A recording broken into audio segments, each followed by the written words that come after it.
Shanda kunge slave very king. Mikkel exclusive. Hanzi shanda kunge slave very king.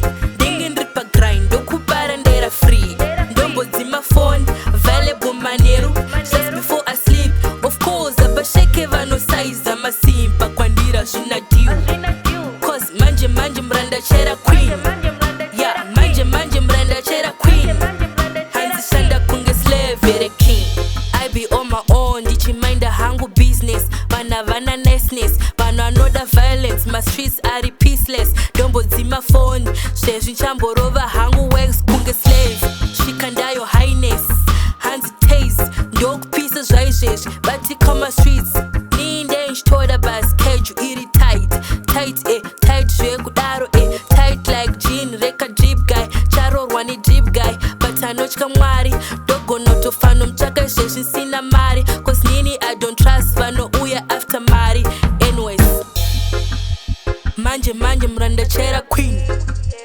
Manje mranda chera queen. Manje mranda chera queen. Manje mranda chera queen. Hanzi shanda kunge slave very king. Dingin ripa grind doku barandera free. Ndombo zima phone, valuable maneru. Just before I sleep, of course, abasheke vano size amasimba kwandira jina diu. Cause manje mranda chera queen. Yeah, manje mranda chera queen. Hanzi shanda kunge slave very king.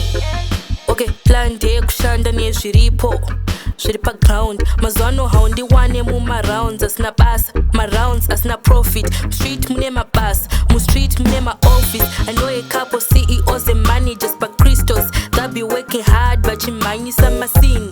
After veta mari vota kunge vakuganza space and boys. Mukunditira noise, mukunditira loss. Please lower your voice wakagara mota mangu. Usanditire force ESP pa mari yangu. Machatsa ngwa